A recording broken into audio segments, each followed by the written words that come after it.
This is probably going to be a little controversial, but good for you. A new book is suggesting that you should teach your teen daughter how not to throw herself at every guy, but to set it up so that Mr. Right pursues her. My name is Jenny, and I'm a wife and mom raising 2 kids. But I used to live a more glamorous life as a TV reporter. I was on the nightly news interviewing pop stars and politicians. So when I said goodbye to TV and hello to motherhood, I suddenly discovered what we moms are up against. We live in a world that tells us to be rich and famous, thin and successful. You know, almost nobody says, oh, hey, you're a mom? That is fabulous. But you are fabulous, and I'm here to tell you why.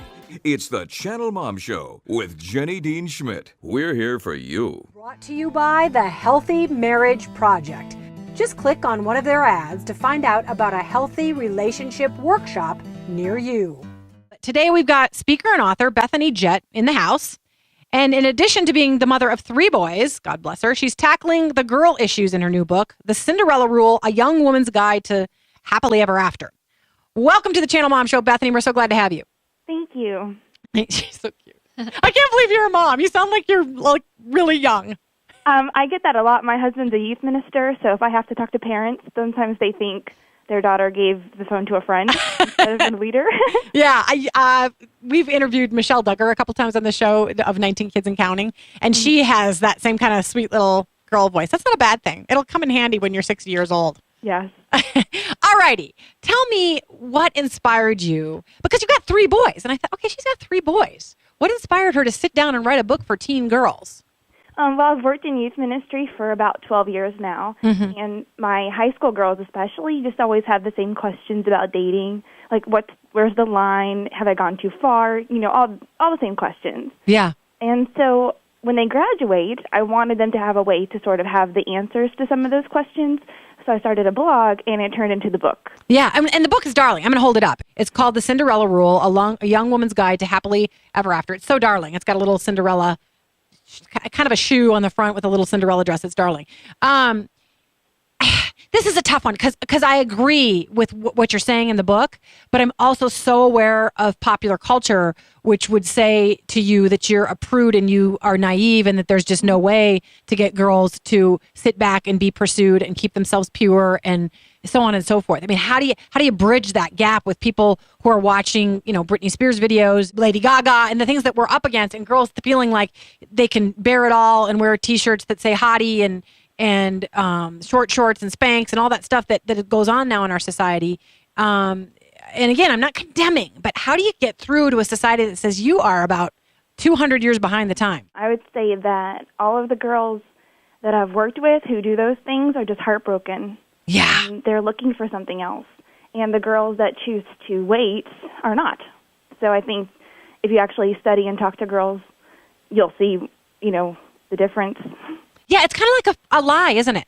It's kind of like there's a lie in our culture that says, well, this is what everybody does. It's all good. I mean, I've got friends that put their girls on the pill when they're 14, 15 and say, it's going to happen, so I'm just going to put them on the pill, which is kind of like an endorsement from mom. But then we've had a lot of experts on the show to talk about sexual behavior and the results. And I think it's over a third of teen girls now have STDs. Isn't it's something like that? It's high.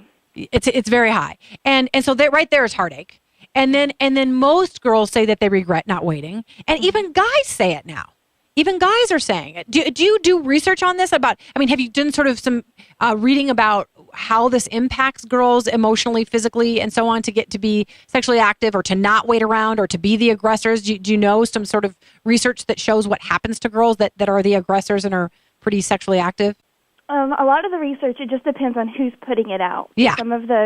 A lot of the statistics that people like to quote come from companies that want girls on birth control pills. So, you know, I feel like the numbers get skewed a little bit depending on who's putting it out. And then, you know, people will say, true love doesn't wait. You don't have to, wait till you're married because you're going to have sex anyway. And so those numbers are different. But especially just with the girls, I did do research for the book, obviously, on you know, the numbers of STDs and sexual diseases and things. And it's just increasing, higher and higher.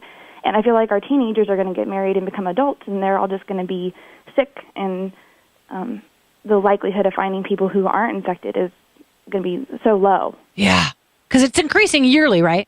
It is. And let me just, so people don't understand, your book's not just a big diatribe on how you shouldn't have sex.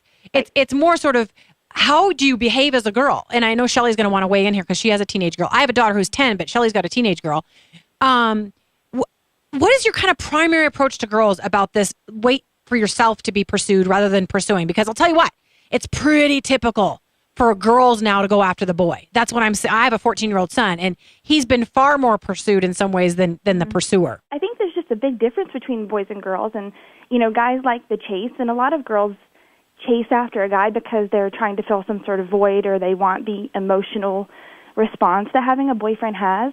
And, science says that boys aren't as mature as girls at this age. And so girls are reaching out to these, high school boys, and they're not ready to reciprocate what they need. And so that causes heartbreak and heartache as well. But the book really is about be a strong woman. Find out what you love. What are your passions? What are your dreams? How to be confident.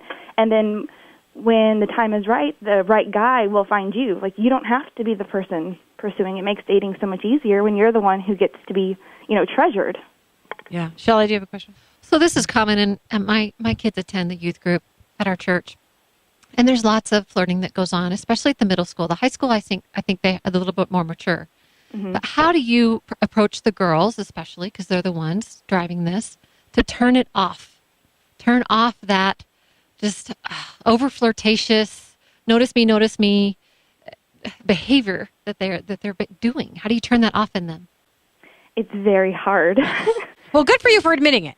But you do have some approaches. You even tell them how to dress in the book. So talk to me. I have a whole chapter on modesty in there, and how to figure out if your clothes are too tight or if they're showing off. And I think really what drives the girls is just this desire to be wanted. And so when they're wearing, like if we go to the beach, I tell them, like, think of the creepiest guy you know. Would you wear this if he was next to you? And they're always like, no. I'm like, okay, well, you want to look cute for that one guy that you have a crush on, but there's 500 other guys looking at you that you don't want you to, to see you. So yeah. That kind of helps them think a little bit differently when it comes to how they're dressing. Yeah. But do you have some tips for telling girls to take it down a notch? I mean, Shelley and I just went and watched the continuation for our middle school kids, and it's very clear compared to when I grew up. And I know I sound like such a prude right now, and if people are listening, just thinking, oh my gosh, she's such a prude. But it's just true. It's very clear when you watch all those girls walk up. They all have, 5-inch heels and they're going to break their ankles and cleavage and short skirts. And I think, what's going on here that they feel like they just need to dress like hookers at the continuation? I mean, how do you talk to them about that? A lot of times, we'll sit down and we'll have just conversations like about what I mentioned before, but then also just try to get to the root of it. If they have a boyfriend already, sometimes we'll talk about, you don't need to be showing yourself off that way because it just puts thoughts in his mind. And then I try to find out from them, because each girl is different, like, do you want to have sex? And a lot of times they say no. And like, well, then you're not really helping yourself not get there. You're more likely to do it because of the signals that you're giving off to him, with pressure-wise and things. And I talk about, the more you hug on your boyfriend and lay on your boyfriend, the more insecure your relationship looks.